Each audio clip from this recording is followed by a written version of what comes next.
আজ আমি তোমাদের পড়াবো দশম শ্রেণীর ভৌতবিজ্ঞান জৈব রসায়ন এই অধ্যায়টা মাধ্যমিক পরীক্ষার জন্য মাধ্যমিক পরীক্ষার দিক দিয়ে দেখতে গেলে খুবই একটি গুরুত্বপূর্ণ অধ্যায়, যেটি কিনা ছাত্রছাত্রীদের বুঝতে একটু অসুবিধা হয়।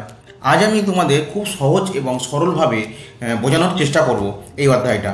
এই অধ্যায়ে আজ আমি তোমাদের পড়াবো, প্রথম টপিক পড়াবো জৈব যৌগ। জৈব যৌগ কাকে বলে, ঠিক আছে, কোনগুলো জৈব যৌগ সেইগুলো নিয়ে আলোচনা করব আজ।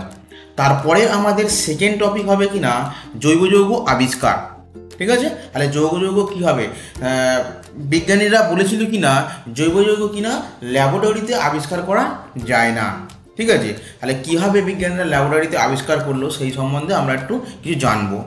তারপরে জানবো, দেখো এই জৈব যৌগের মেন প্রধান হচ্ছে কিনা পরমাণু হচ্ছে কিনা কার্বন পরমাণু। তাহলে সেই কার্বন পরমাণু সম্পর্কে জানবো। তাহলে এই ভিডিওতে আমরা এই তিনটে বিষয় নিয়ে আজকের আলোচনা করব। এই তিনটে বিষয় তোমরা ভালো করে পড়াশোনা করো, বা আমি যেটা পড়াচ্ছি তোমরা ভালো করে বোঝো। বোঝার পরে আমি তোমাদের লাস্টে এই ভিডিওটার শেষে একদম শেষে 15টা কোশ্চেন রেখেছি এই টপিকের বেসেতে, ঠিক আছে। তোমরা সেইগুলো করার চেষ্টা করবে, ঠিক আছে। চলো শুরু করা যাক আজকের টপিক। প্রথম আমরা জানবো কিনা জৈব যৌগ। তাহলে দেখো জৈব যৌগ কাকে বলে সেটা আমরা জানবো আগে। তাহলে দেখো জৈব যৌগ কি বলছি না, কার্বনের অক্সাইড, ঠিক আছে, ধাতব কার্বনেট এবং বাইকার্বনেট।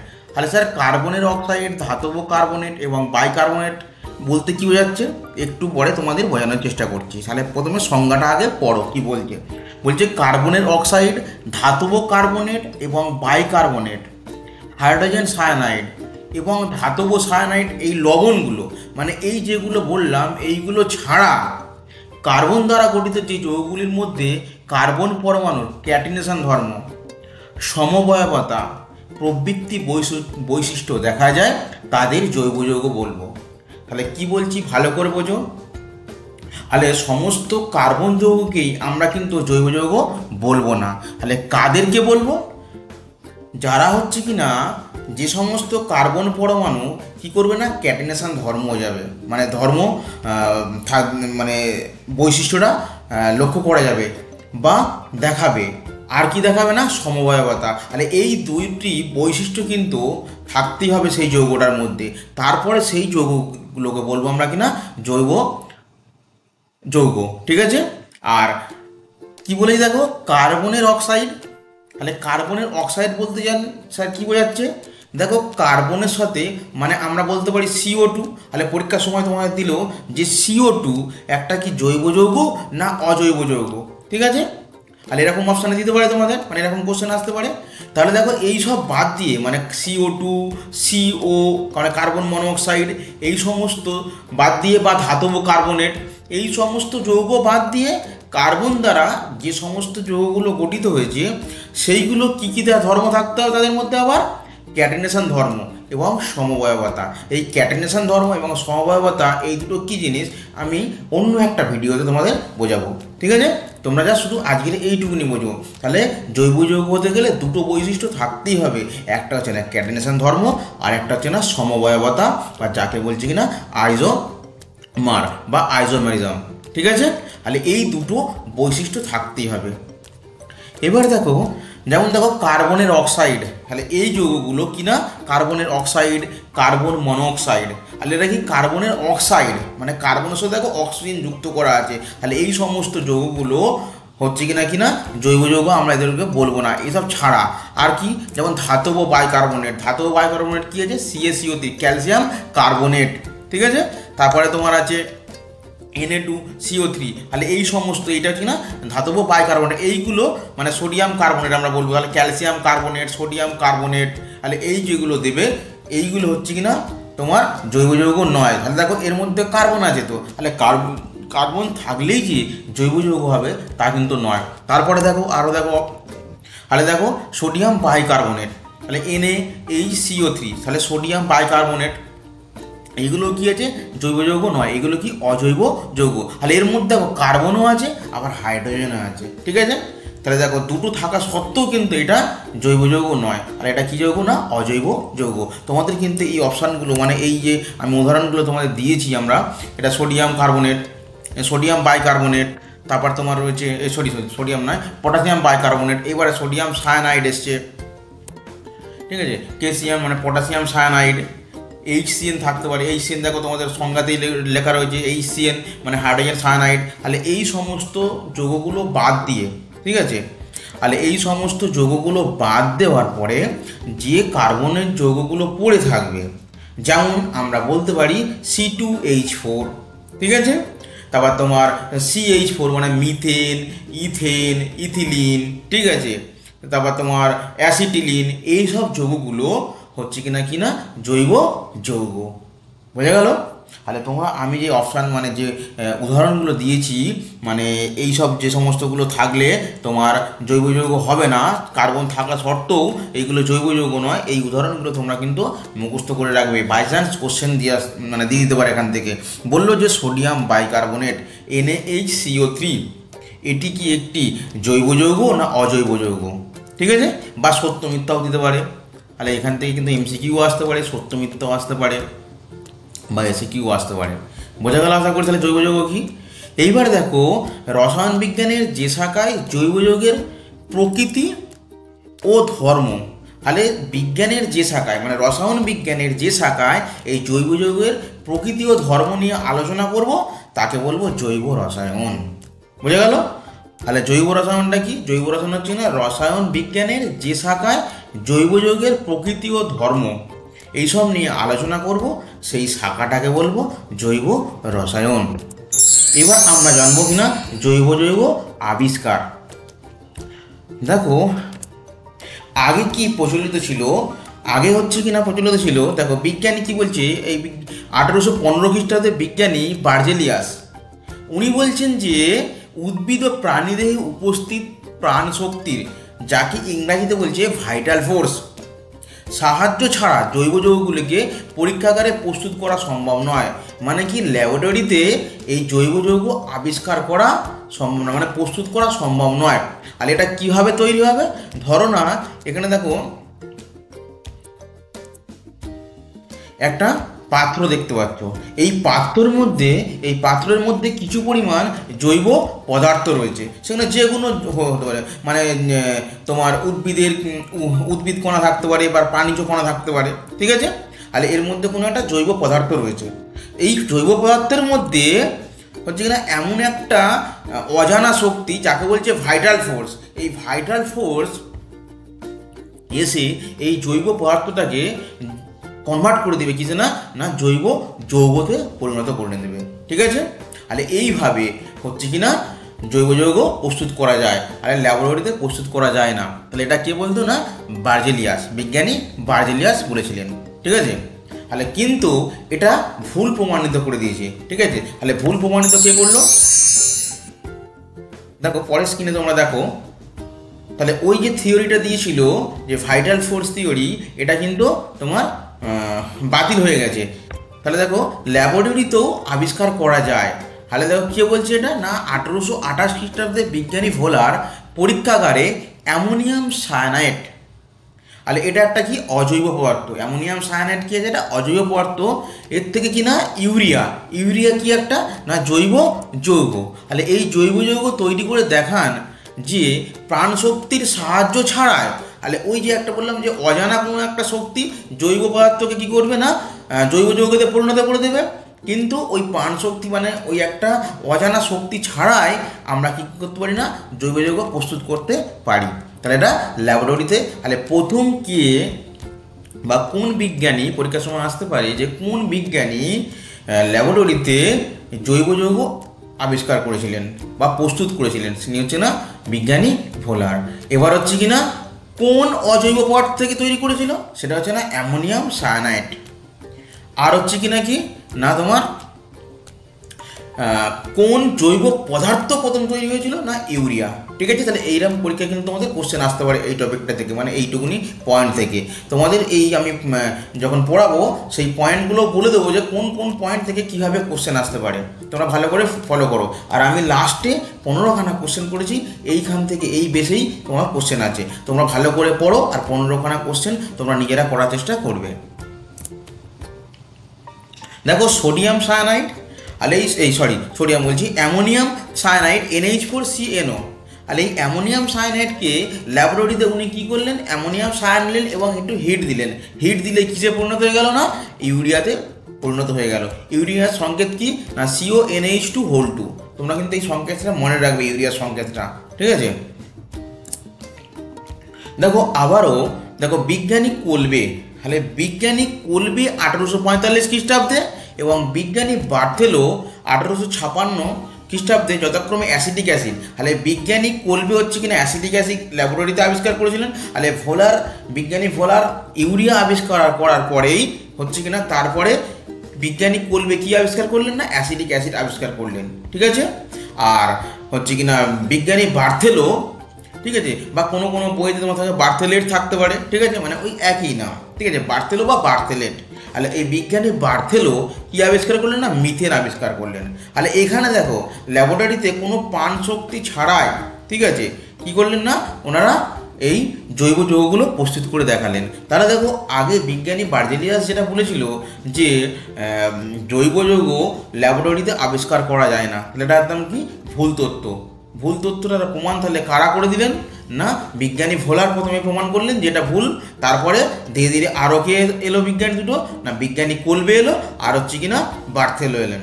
ওনারা কি আবিষ্কার করলেন? না অ্যাসিটিক অ্যাসিড এবং মিথেন। তাহলে এই টপিক থেকেও তোমাদের কিন্তু কোশ্চেন আসতো, সাল হয়তো দিল না, কিন্তু বিজ্ঞানীদের নাম এবং হচ্ছে কিনা তোমাদের জৈব যৌগগুলো কে কী আবিষ্কার করে। তাহলে প্রথম ল্যাবরেটরিতে আবিষ্কার করেন কে? না ভোলার। আর প্রথম জৈব যৌগ ল্যাবরেটরিতে আবিষ্কৃত সেটা হচ্ছে না ইউরিয়া। ঠিক আছে, আর দ্বিতীয় হচ্ছে কিনা বিজ্ঞানী কোলবে, সেটা হচ্ছে না কিনা অ্যাসিটিক অ্যাসিড। আর তৃতীয় হচ্ছে কিনা বার্থেলো, উনি আবিষ্কার করলেন কিনা মিথেন। ঠিক আছে, বুঝে যাচ্ছে আশা করি।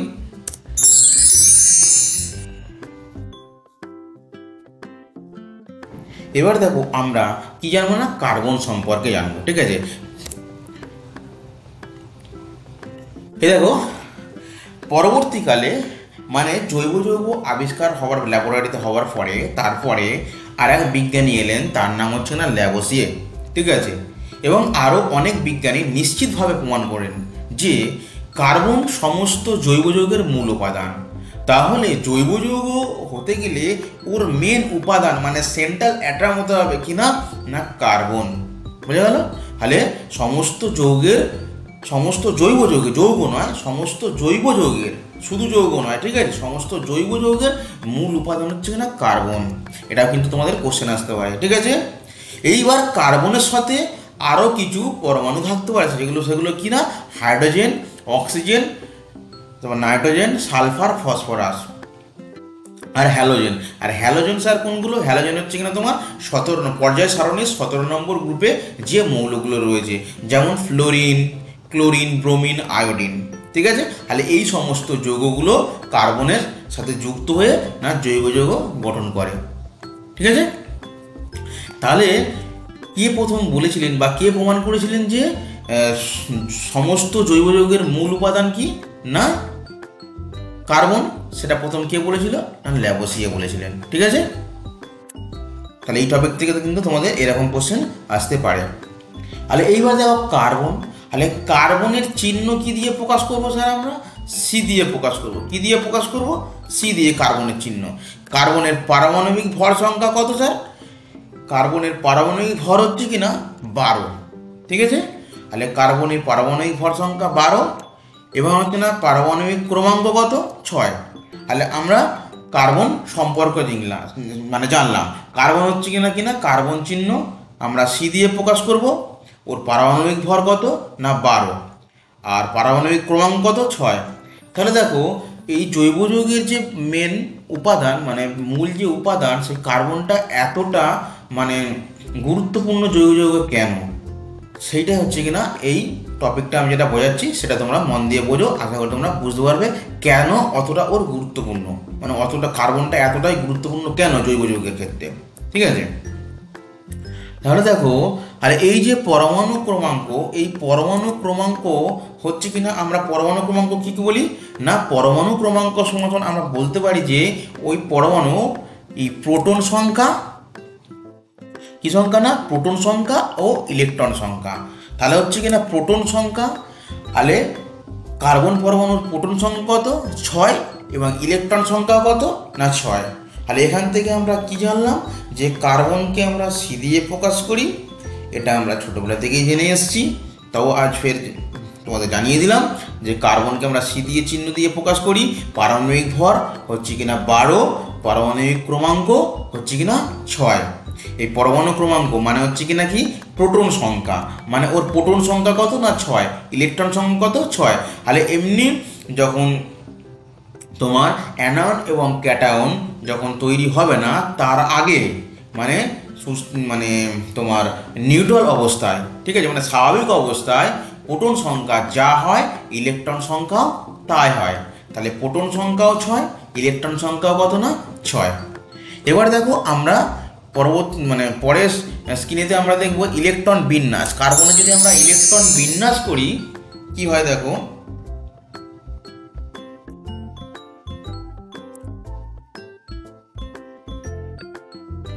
দেখো কার্বনের ইলেকট্রন বিন্যাস মানে কার্বনকে আমরা রিপ্রেজেন্ট কীভাবে করব, ভর সংখ্যাটাকে মাথায় লিখি, 12 ভর সংখ্যাটাকে মাথায় লিখলাম, মানে পারমাণবিক ভর সংখ্যা হচ্ছে না 12, আর নিচেরটা কী লিখলাম না পরমাণু ক্রমাঙ্ক।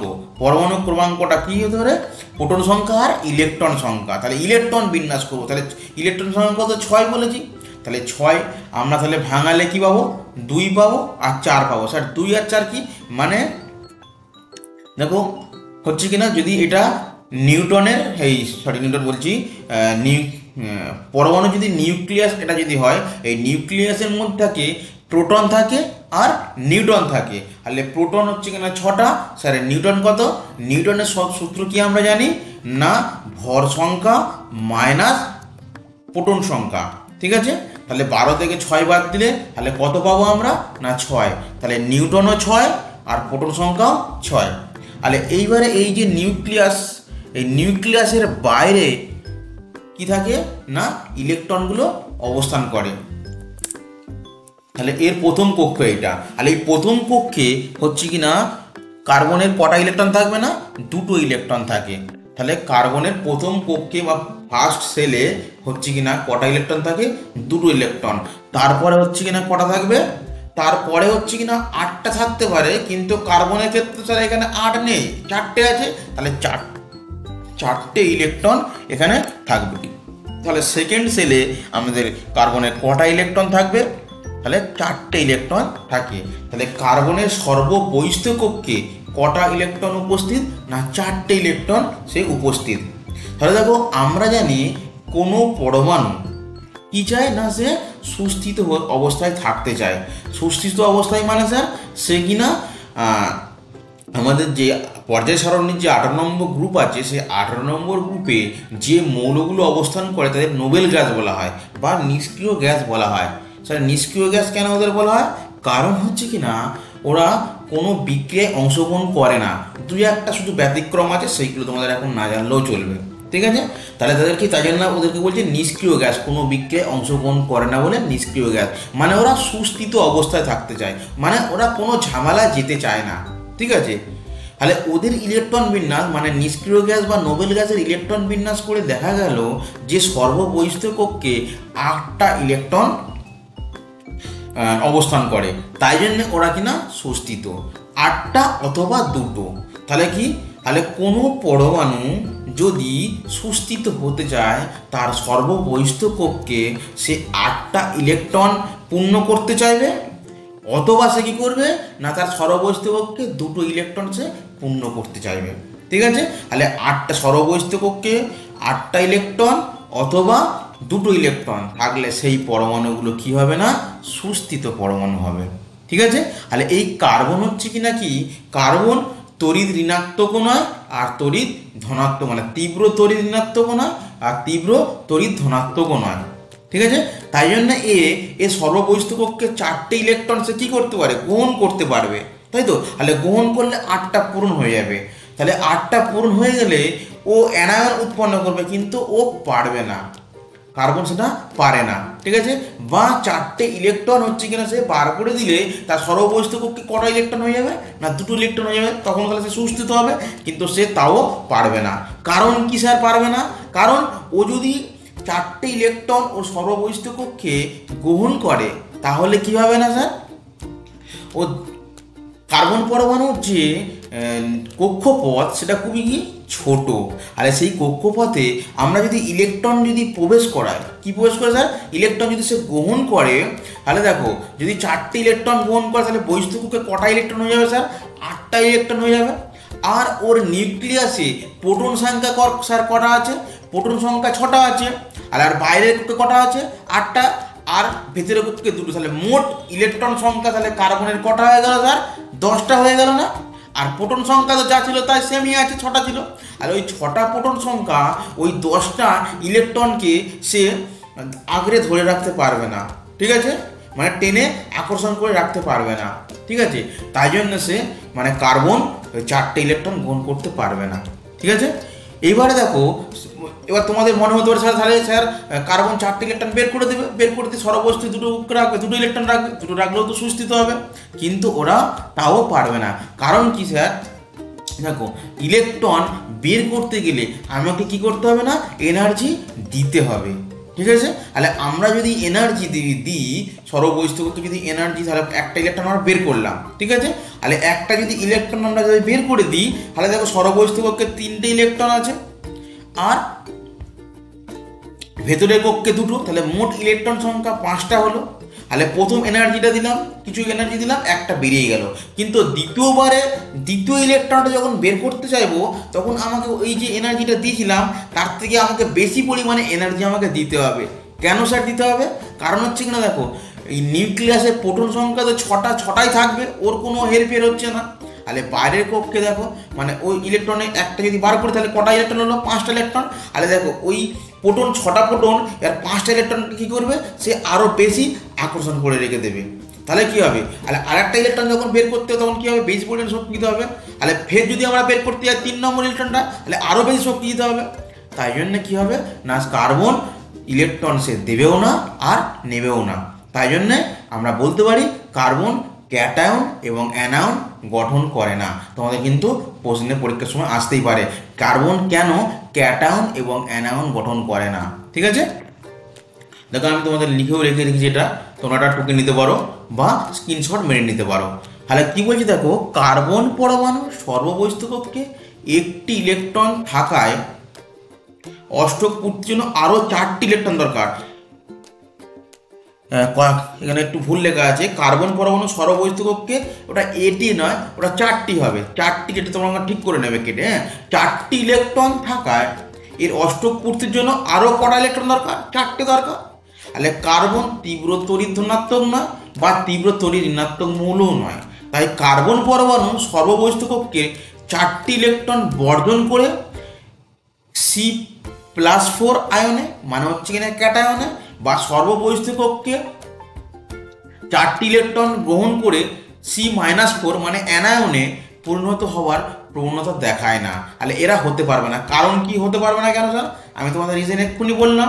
ঠিক আছে, তাহলে অর্থাৎ কার্বন আয়নীয় যৌগ গঠন না করে ইলেকট্রন জোড় গঠনের মাধ্যমে অন্য পরমাণুর সঙ্গে সংযোজিত যৌগ গঠন করে। তাহলে স্যার এরা কীভাবে সুস্থিত হবে? তাহলে এই যে 4টে ইলেকট্রন সর্ববহিস্থ কক্ষে আছে, ওই 4টে ইলেকট্রন ওরা কি করবে, যে ওর আশেপাশে ধরো না কোনো যৌগ এলে বা কোনো পরমাণু এলে তাদেরকে বললে তোদের ইলেকট্রন আমাকে দে, আমার ইলেকট্রনটা তোরা নে। মানে ওরা দুজনে কী করবে, শেয়ারিংয়ের মাধ্যমে করবে। তাহলে দুজনকে কী করবে, তাহলে যারা হচ্ছে কিনা তড়িৎ কি বলবো ঋণাত্মক মৌল, তারা কি করে না, ইলেকট্রন শেয়ারিংয়ের মাধ্যমে বন্ড গঠন করে, মানে বন্ধন গঠন করে। আর এটা কি বলছে না, সমযোজী যৌগ বলছে। ঠিক আছে, তাহলে কার্বন কি করবে না, সমযোজী যৌগ গঠনের মাধ্যমে একটা পরমাণুর সাথে আর একটা পরমাণু কি করবে না, যৌগ গঠন করবে। যেমন আমি তোমাদের এক্সাম্পল যদি দিই, যদি বলি যে CH4, তাহলে কার্বনের দেখো ইলেকট্রন সংখ্যা, কার্বনের হচ্ছে কিনা বাইরে কটা আছে, 4টে ইলেকট্রন আছে, আর হাইড্রোজেন কটা লাগবে, 4টে হাইড্রোজেন। তাহলে 4টে হাইড্রোজেনের সাথে এই কার্বন কি করবে না, এক একটা করে মানে ইলেকট্রন, হাইড্রোজেনের দুটো, হাইড্রোজেনের কটা দরকার, দুটো দরকার, কিন্তু হাইড্রোজেনের সর্ববহিস্থ একটা ইলেকট্রন থাকে। তাহলে ও দুটো মানে পূর্ণ করার জন্য একটা করে ইলেকট্রন প্রয়োজন। তাহলে কার্বনের থেকে ও একটা নেবে, আর হাইড্রোজেনের থেকে কার্বন একটা নেবে। তাহলে একটা পূর্ণ, তাহলে ওই রকম কটা হাইড্রোজেন লাগবে, 4খানা হাইড্রোজেন লাগবে। ঠিক আছে, তাহলে CH4 গঠন। তাহলে এবার আমরা পরের স্টেপে আরও ভালো করে বুঝবো জিনিসটা কি।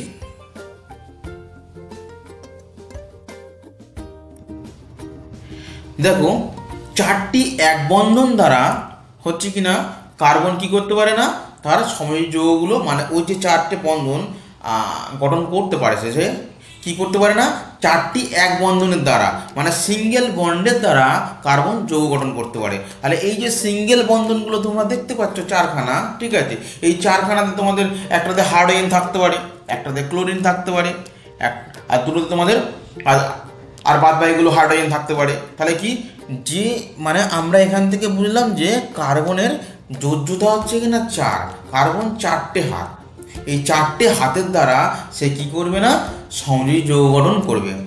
তাহলে কীভাবে সমযোজী যৌগ গঠন করে, এক বন্ধনের দ্বারা করতে পারে। তাহলে 4টি হাত পূরণ করতে গেলে 4টে এক বন্ধন লাগছে, মানে এখানে আমরা 4টে হাইড্রোজেন দিয়েও ফুলফিল করতে পারি। যদি তোমাদের পরীক্ষার সময় শুধু এইরকম থাকে, শুধু সি দিয়ে আর কিছু লেখা নেই, শুধু বন্ড দেওয়া আছে, তার মানে আমরা বুঝবো যে এখানে শুধু হাইড্রোজেন দেওয়া আছে। ঠিক আছে, আর যদি কোনো যৌগ থাকে তোমাকে এখানে দিয়ে দেবে, যদি ব্রোমিন থাকে ব্রোমিন দিয়ে দেবে, ক্লোরিন থাকলে ক্লোরিন দিয়ে দেবে। ঠিক আছে, নাইট্রোজেন থাকলে নাইট্রোজেন দিতে পারে, নাইট্রোজেন থাকবে না, ওরা N2O থাকতে পারে, মানে নাইট্রোজেন গ্রুপ থাকতে পারে এটা। ঠিক আছে, সেটাকে বলে নাইট্রো গ্রুপ বলবো আমরা, ওগুলো প্রতিস্থাপক গ্রুপ, ওইগুলো আমরা পরে ভিডিওতে, মানে এর পরে যে ভিডিওটা আনবো সেই ভিডিওতে দেখাবো যে IUPAC নাম, এই নামগুলো মানে এই যে আমরা যে কার্বন যৌগ করছি, এই কার্বন যৌগগুলোর নাম, নোমেনক্লেচার পড়বো আমরা, মানে IUPAC নাম পড়বো আমরা, বা নোমেনক্লেচার পড়বো IUPAC, এটা আমরা পরের ভিডিওতে পড়বো। ঠিক আছে, তাহলে কার্বন কি কি দ্বারা বন্ধন গঠন করতে পারে, এক বন্ধন, 4টে এক বন্ধন, তাহলে এক বন্ধন হতে গেলে তাহলে 4টে লাগবে আমার। এইবার দেখো পরেরটা দেখো, এবার আর কি হবে কন্ডিশন আছে দেখো, একটা দ্বিবন্ধন ও দুটি এক বন্ধনের দ্বারা গঠন করতে পারে। দেখো কার্বন দুটো বন্ধন এবং একটা একটা করে সিঙ্গেল বন্ধন, মানে দুটো এক বন্ধন ও একটা দ্বিবন্ধনের দ্বারা হচ্ছে কিনা কার্বন যৌগ গঠন করতে পারে। 3 নম্বর দেখো কি বলছে, 3 নম্বর হচ্ছে কিনা দুটি দ্বিবন্ধন। তাহলে দেখো এই যে 2 নম্বরে বললাম একটি দ্বিবন্ধন ও দুটি এক বন্ধন, তাহলে দেখো 4টে হাত পূরণ হচ্ছে কি, দেখো এইখানে কার্বন দেখো দুটো হাত, আর এইখানে সিঙ্গেল একটা, 4টে হাত পূর্ণ হয়ে গেছে। এবার দুটো দ্বিবন্ধন মানে কি, কার্বনের দুপারেই তাহলে কি হবে, দুটো দ্বিবন্ধন থাকবে। তাহলে দুটো দ্বিবন্ধন মানে 2 2 কলে কটা হলো হাত, 4টে হাত। তাহলে মোটামুটি আমরা যেন মনে রাখবো যেন কার্বনের যেন 4টে হাত যেন পূর্ণ হয়। ঠিক আছে, এবার 4 নম্বর দেখো, তাহলে 4 নম্বর একটি ত্রিবন্ধন ও একটি এক বন্ধনের দ্বারা। তাহলে দেখো এবার হাতগুলো কোনো, কার্বনের এই পারে একটা হাত আর এই পারে 3, তাহলে 4টে হাত তাহলে পূর্ণ হয়ে গেল। তাহলে কার্বন দেখো এই 4 ভাবে যৌগ গঠন করতে পারে। তাহলে যখন সিঙ্গেল বন্ধন থাকবে 4টে বন্ধন থাকবে, বন্ধন সংখ্যা কটা হবে, 4টে হবে। যখন দ্বিবন্ধন আর এক বন্ধনে থাকবে তখন হচ্ছে কিনা তোমার 3খানা বন্ড গঠন হলো। দেখো দুটো সিঙ্গেল বন্ড একটা ডবল বন্ড, তাহলে 3খানা বন্ধন হলো। আর যদি সবকটাই দ্বিবন্ধনে হয় তখন হচ্ছে কিনা দুটি বন্ধন গঠন করবে, দুটো দ্বিবন্ধন গঠন করবে। আর আরও দুটো করতে পারে, সেটা হচ্ছে না একটা সিঙ্গেল বন্ধন আর একটা ট্রিপল বন্ডে, মানে ত্রিবন্ধনে আবদ্ধ হয়ে তারা যৌগ গঠন করতে পারে। আশা করি তোমরা বুঝতে পেরেছো। চলো নেক্সট এবারে আমরা কার্বনের গঠন সম্পর্কে জানবো।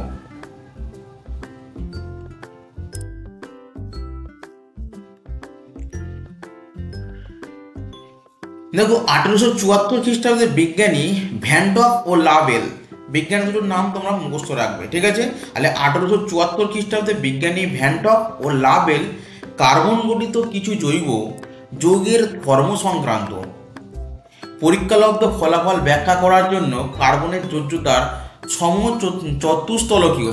চতুস্তলকীয় মডেলের প্রস্তাবনা করেন। তাহলে কি বলছি দেখো, তাদের সেই মতে কি বলা হয়েছে যে কার্বনের 4টি যোজ্যতা কখনোই এক সমতলে থাকে না, মানে একটা প্লেনে থাকবে না। ঠিক আছে। 2 নম্বর কি বলছে ওই মডেলে? 2 নম্বর বলছে যে কার্বন পরমাণুটি একটি কাল্পনিক চতুস্তলকের কেন্দ্রে অবস্থিত। তাহলে কার্বন হচ্ছে কিনা সেন্ট্রাল অ্যাটম থাকবে, আর হচ্ছে কিনা ওর চারপাশে 4টে বন্ড থাকবে। ঠিক আছে, 4টি যোজ্যতা ওই চতুস্তলকের 4টি শীর্ষবিন্দুর দিকে প্রসারিত থাকবে। এবার 3 নম্বর দেখো কি বলছে, যে কোনো দুটি যোজ্যতার মধ্যবর্তী কোণের মান 109 ডিগ্রি 28 মিনিট হবে। ভেরি ভেরি ইম্পর্টেন্ট এই পয়েন্টটা, কিন্তু তোমরা মনে রাখবে। হ্যাঁ, যে কোনো দুটি যোজ্যতার মধ্যবর্তী কোণের মান 109 ডিগ্রি 28 মিনিট। দেখো তোমাদের একটা সরল জৈব যৌগ দিয়ে উদাহরণ দিচ্ছি। দেখো, সরলতম জৈব যৌগ মিথেনকে কার্বনের 4টি যোজ্যতার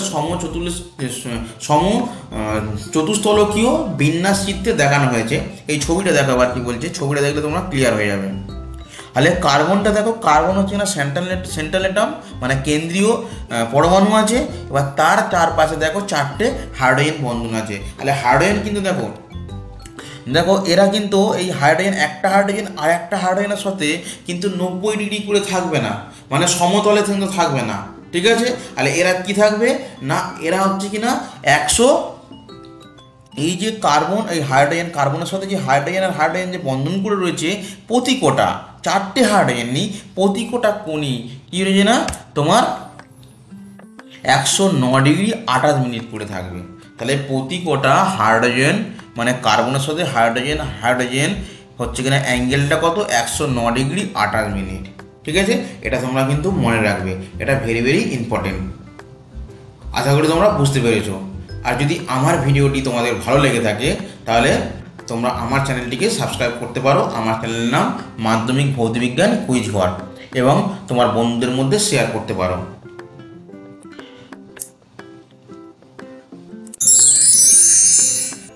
এবার দেখো, আমি তোমাদের এই যে টপিকটা পড়ালাম, এই টপিকের বেসে 15খানা কোশ্চেন এনেছি।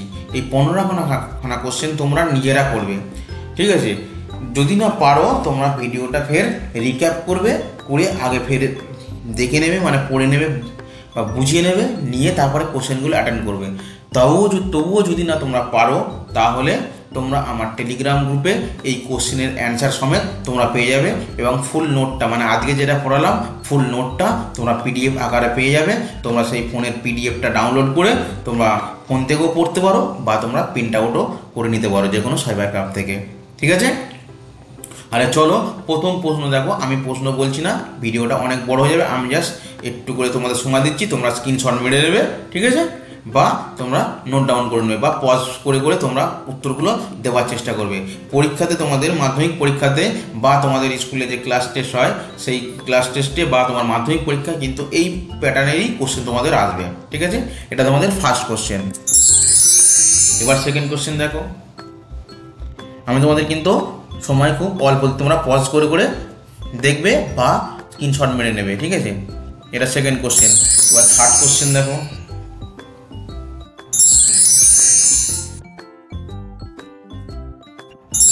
এরকম 15খানা কোশ্চেন আছে। ঠিক আছে, খুব ভালো ভালো কোশ্চেন দেওয়া আছে, তোমরা চেষ্টা করবে। আমি আজকে যে টপিকটা পড়েছি সেই টপিকের বেসে কোশ্চেন, তাহলে প্রতিদিনই আমি এরকমই তোমাদের যে টপিকটা পড়াবো সেই টপিকের ওপরে হচ্ছে কিনা টপিকটা পড়ানোর পরে এরকম কোশ্চেন তোমাদের থাকবে, সেই টপিক থেকে কি কেমন টাইপের কোশ্চেন আসতে পারে। ঠিক আছে, তাই তোমরা যদি আমার ভিডিওটা ভালো লাগে তাহলে তোমরা একটা লাইক, শেয়ার এবং কমেন্ট করবে, এবং আমার চ্যানেলটিকে সাবস্ক্রাইব করতে ভুলবে না। আমার চ্যানেলের নাম মাধ্যমিক ভৌতবিজ্ঞান কুইজ ঘর।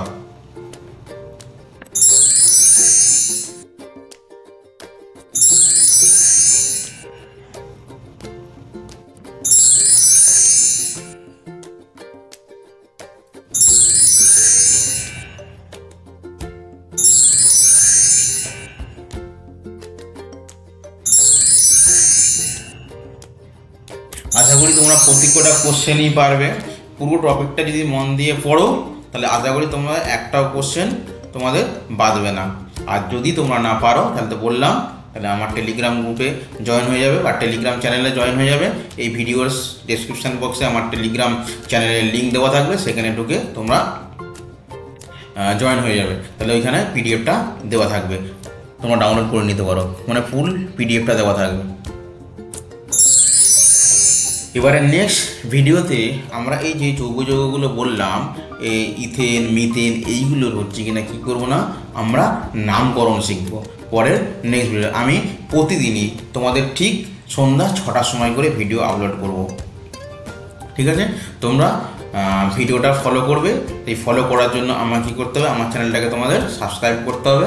সাবস্ক্রাইব করে বেল আইকনটাকে তোমরা ক্লিক করে রাখবে এবং অল নোটিফিকেশান অন করে রাখবে, যাতে আমি ভিডিও ছাড়ার সাথে সাথে তোমরা যেন ভিডিওটা তোমরা দেখতে পাও বা তোমাদের কাছে যেন চলে যায়, ঠিক আছে? তাহলে নেক্সট আমাদের ভিডিও টপিক কী থাকবে না, ভিডিওটা কী হবে না, আইপিএসসি নাম। এখান থেকে তোমাদের কোশ্চেন 100% আসবে, তাহলে তোমরা মন দিয়ে তোমরা শিখবে। আর আমি তোমাদের খুব সহজ সরলভাবে শেখাবো। আশা করি আমি যে কটা করাবো, ঠিক আছে, তার মধ্যেই কোশ্চেন থাকে মাধ্যমিক পরীক্ষায় 100% শিওর সেখান দিয়ে আসবে, ঠিক আছে? এবারে যদিও বা না আসে, তাহলে আমি যা শেখাবো আশা করি তোমার যেমনই যত ধরনেরই কঠিন কোশ্চেন আসে মাধ্যমিক লেভেলে, যতই কঠিন কোশ্চেন আসবে না কেন তোমরা পারবে। আমার ভিডিওটা দেখার জন্য ধন্যবাদ। আমাকে তোমরা ফলো করতে পারো ইনস্টাগ্রাম, ফেসবুক পেজ এবং ইউটিউবে, ঠিক আছে? আজ এই পর্যন্তই, চলো নেক্সট